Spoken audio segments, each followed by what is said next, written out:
It's been a while since Boruto manga started, but we finally get a bit of the backstory of the guy known as Kawaki. Sometimes I be riding your face and hit like Genjutsu in place. That's how it be though. Nothing but great effort just to get a C though. Eyes watching, but we never seem to be though. To be honest with you, I feel as though to a certain degree it reminded me of a certain character in a certain series that isn't the character himself isn't the most important character in the series. But Kawaki's backstory definitely reminded me. If you're a Hunter x Hunter fan, then you'll know this reference. If not, just gonna quickly slide it on in. It reminded me of Gyro, honestly, and I was a little bit like, because when a lot of us saw Kawaki for the first time, there was crazy theories. Some people said that he's a genetically created version with DNA of Sasuke and Naruto, and a lot of different speculations went through.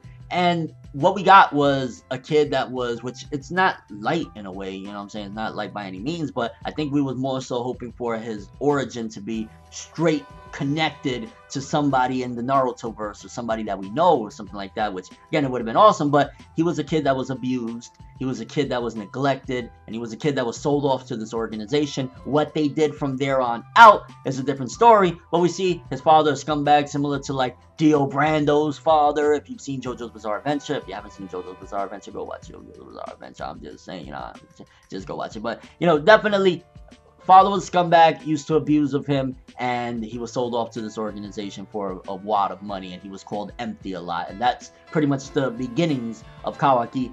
Again, it's not that I'm necessarily disappointed, because again, that's some dark stuff, and that's what would make somebody messed up enough in the mind to destroy a peaceful village like Konoha, right? Like, he's empty, he doesn't care, this and that. So it was interesting in that regard, but again, I'm curious if there's going to be more to the story than what we've gotten thus far. Obviously, there's still ways to go to explain more things and get more into the character. Who knows? Maybe his father was not really his father, or, maybe he found this kid and raised him or whatever. So there's still a lot of possibilities, but his origin, definitely, it's a darker origin than a lot of the characters, because I don't think anybody in the Naruto-verse that, a normal kid, like in the Konoha village, for example, or anything like that, was going through that type of thing, except, well, no, I take that back. Naruto was freaking abused by the whole village. They said, get out of my store and shit. So, yeah, but still, nonetheless, pretty dark stuff, and it kind of makes sense, again, why Kawaki would be the way he is. Let's go back to the beginning of the chapter and talk a little bit about the two characters from Kara that we're really focused on. I wouldn't be surprised, and this was me examining things,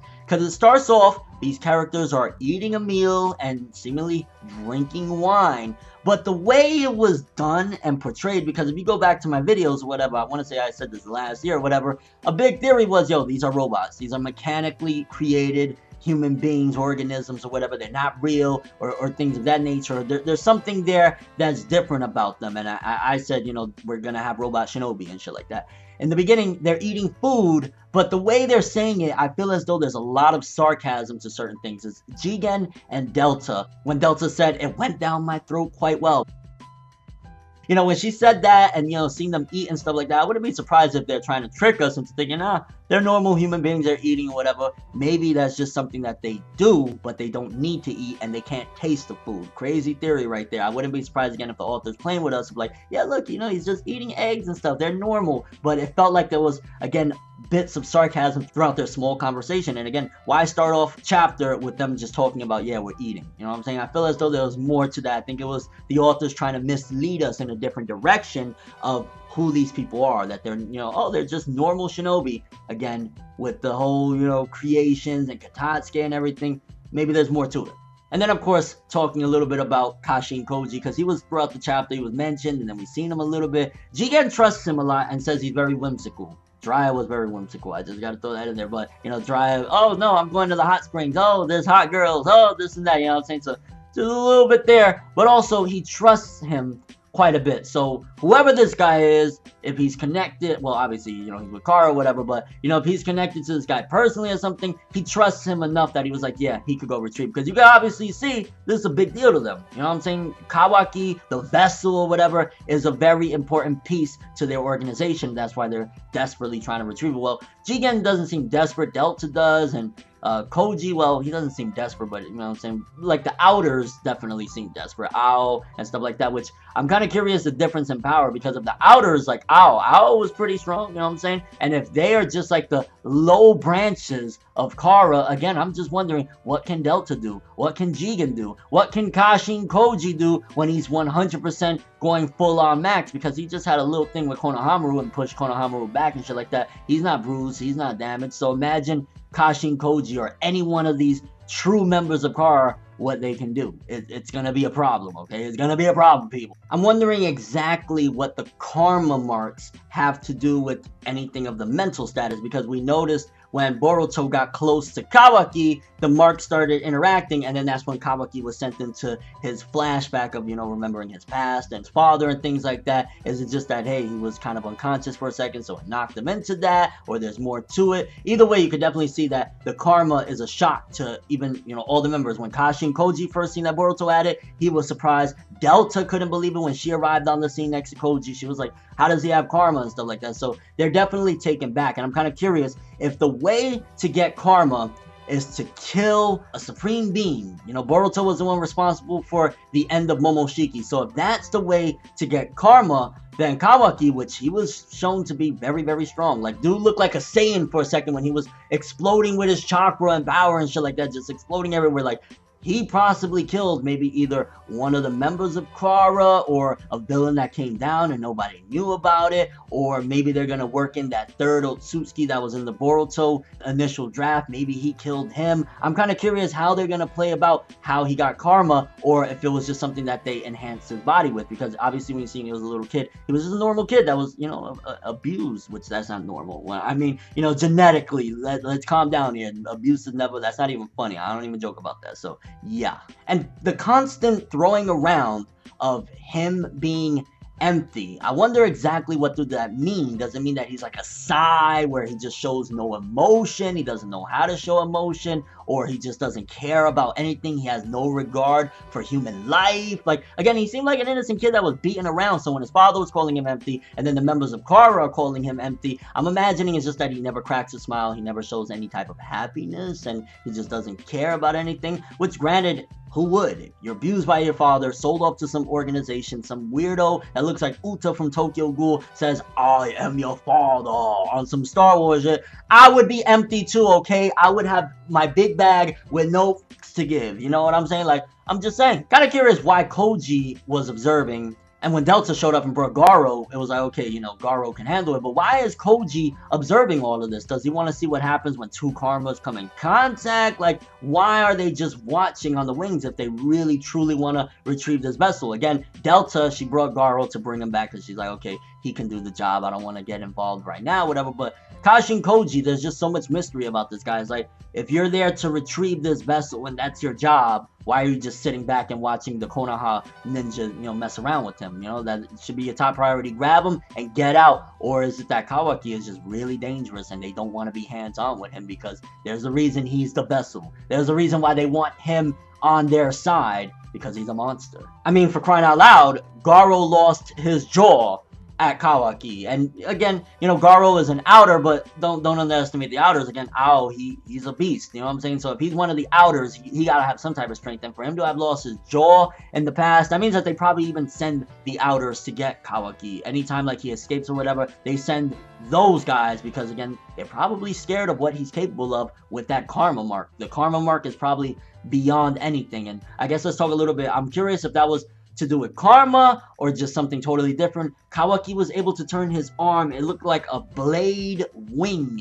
and he was like, you know, attacking Garo with it, and it was like, yo, what's going on there? Again, I'm wondering, like, is it genetic enhancements of another sort, or is that to do with the karma? Can Boruto do things like that? I'm curious what's up with that, why he was able to do that, because, you know, that's not normal. Again, it could just be like, you know, a special ninjutsu. I mean, we've seen just crazy things, substitute no jutsu, you know, all of that stuff, so it could just be a normal jutsu of his or whatever. But it was interesting that it appeared on the arm, which again, I think has the karma mark, if I'm not mistaken. If you notice, which this is kind of a little bit off the rails of where we at, but they're continuing a similar theme of Naruto and Sasuke. Their both arms blew off at the end, and now Boruto and Kawaki have the karma marks or whatever. So that's a continued theme that's crossing over from the original Naruto of the hands holding and finally finding peace. And I guess I'm kind of wondering, after all of this, if the Leaf does manage to take Kawaki back with them, is he gonna be like cool in the Leaf for a while with them? I mean, there's no way.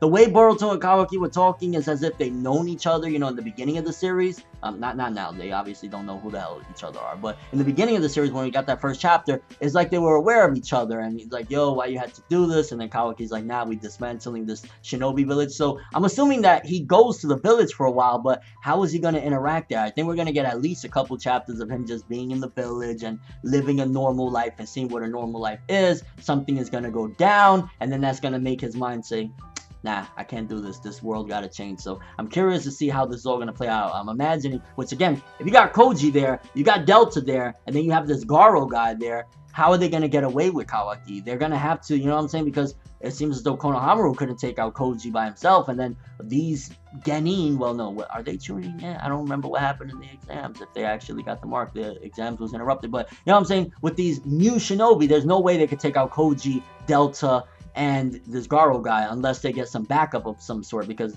how's that gonna work? So I'm kind of curious how Kawaki's gonna go to the village and become friends with Boruto. They can't become friends just off of this small encounter.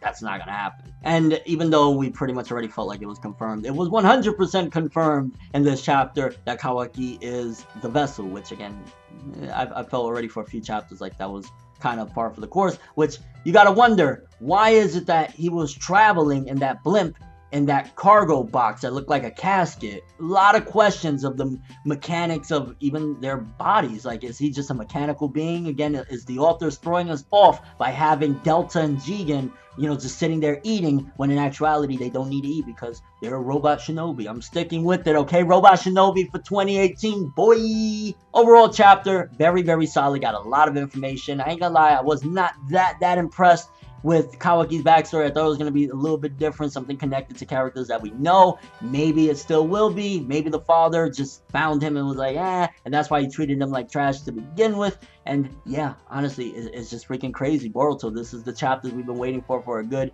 year and a half, 2 years. It's been a while, baby. But kind of curious what you guys think. For starters, what is up with Kawaki? You know, do you feel his backstory was good? Are you disappointed? Hunter x Hunter readers, do you think that that's straight up like, yo, Gyro, baby, that's Gyro. Kawaki's supposed to be Gyro. Also, why is Koji just sitting in the wings? I mean, Delta again, she brought Garo to get him back, but why is just Koji observing? Is he Jiraiya? We're gonna keep on, baby, okay? We're gonna keep on, because I think it's just crazy that they're even playing with our emotions of Jiraiya-sensei. Don't play with Jiraiya-sensei, baby. Also, do you think the reason why they brought Garo and why Garo lost his jaw the last time is because they send the Outers to get Kawaki because they don't want to mess with him? And how does he have karma? Did he kill one of the legendary beings of the Otsutsuki clan or somebody that was a part of Kara? He got a hand on him and killed him. Like, what's up with that? And your overall thoughts and expectations of Boruto 24 was, again, another one. I mean, it was a little bit dicey with certain aspects, but I think the authors are playing with us right now. I think they're misleading us in many different directions so that when the truth comes out, we're like,